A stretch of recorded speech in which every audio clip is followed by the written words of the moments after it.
heard the joke about the statistician crossing the river with an average depth of 3 feet? His hair got wet.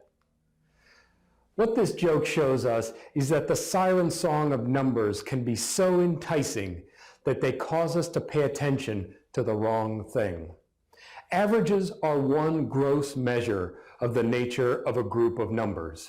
Changes in an average might tell us a little bit more. But in reality, we can't say too much about the individual numbers in that group. If those numbers are meant to represent what students know or can do, we have to dig deeper than an average. The average of both of these sets of numbers is 75, but we see very different sets of numbers. If these were percentages of questions right on a math quiz, the individual results would tell us something very different about the individual knowledge and skills, group composition, and even something about the design of each quiz. But the averages are the same. Because the accountability assessment of our schools relies on averages on standardized tests, there is often the temptation to see these standardized assessments as the real result, whereas the performance in the classroom or in a real-life context can be discounted. They are all real results, each growing out of the particular contexts that produced them. The value of these different sources of data is that they support our development of instructional priorities in different ways. You probably already have ways of looking at data well established in your school, a data team or some other structure to identify areas to celebrate and areas of concern. Using those structures, as well as a UDL team or a leadership team focused on UDL to gather and analyze data will be crucial to identifying clear instructional goals to pursue and to answering the question, how do we want to use UDL in our school?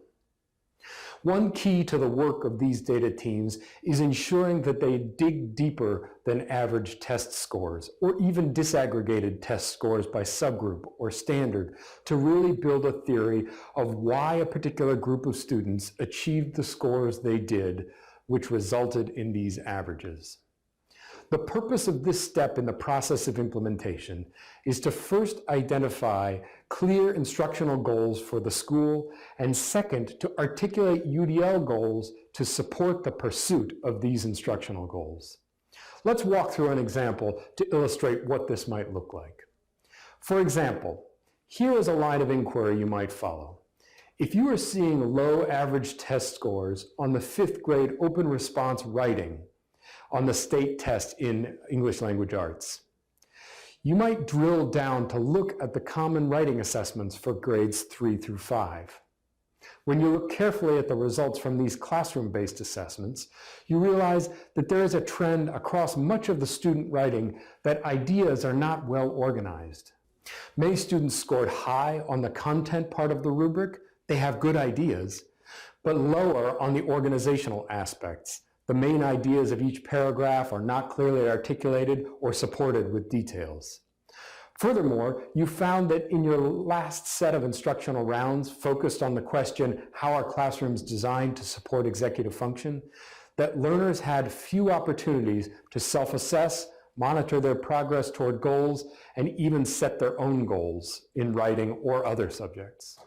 Also, they rarely used the graphic organizers and checklists that teachers were providing. Presenting all this data to the faculty and asking for their observations, significant trends emerged, like students don't really care about the writing that they're doing. They aren't invested. They don't use any of the tools that we're giving them.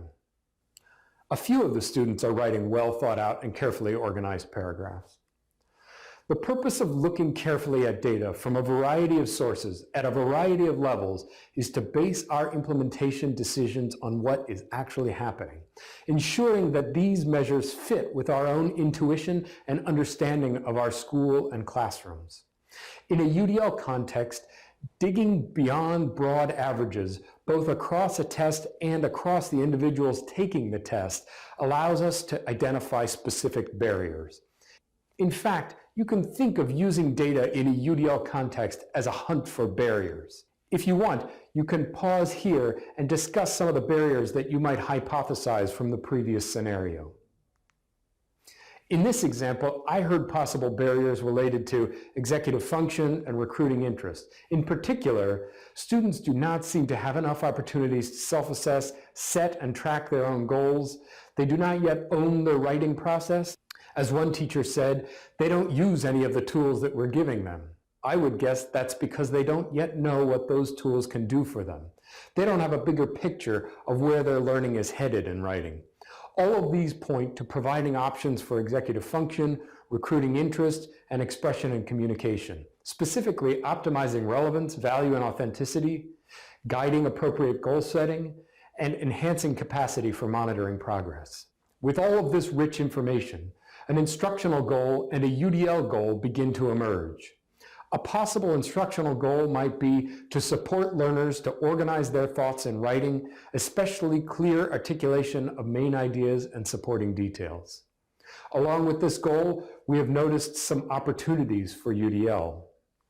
Consulting the UDL guidelines, this might lead to 2 UDL goals focused on self-assessment, goal setting, and flexibility of content. Something like UDL learning will focus on developing our capacity to support students to self-assess and set their own goals. And second, when working on specific writing skills, teachers will provide opportunities for students to focus on meaningful, high-interest content.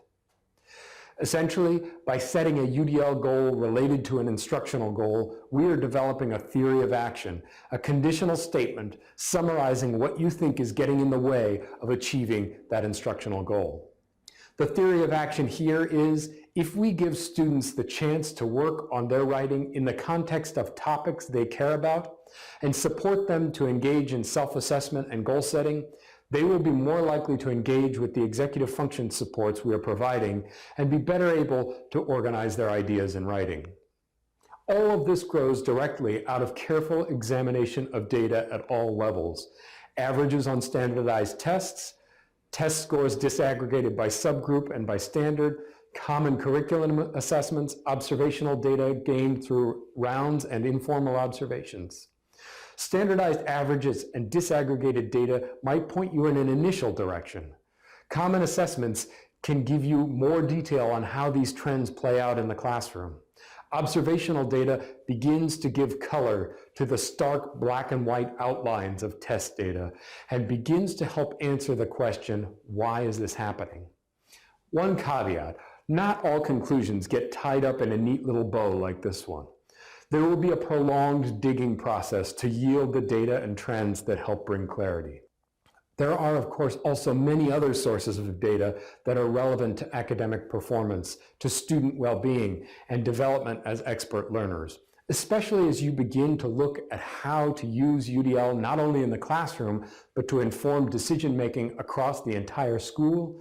You might consider things like special education referral and identification data, RTI MTSS referral and identification, standardized test performance, standardized diagnostic performance, curriculum assessment performance, instructional rounds data and other observations, school climate surveys, even student surveys, student behavioral referrals, suspensions, expulsions, attendance, tardiness, reviewing student work. As deeper UDL implementation happens, you can begin to develop your own measurement tools like walkthroughs or expert learner surveys or assessments. You even integrate tools like the teacher evaluation system. Much of the data that we collect involves academic learning, but it is also important to consider social, emotional, and physical learning as well when looking at data. In addition, any patterns that you see in all of these areas of learning have implications beyond the immediate domain of teaching and learning. Writing scores likely have implications for school culture and environment, leadership and management, and professional learning, as well as teaching and learning. So a next step would be to consider what some of your UDL goals for leadership or professional learning might look like in response to a specific writing concern. The more we understand about what is leading to specific writing outcomes, the better we can understand these implications and set goals. Looking at data to inform instructional and strategic goals is now a well-established practice in schools.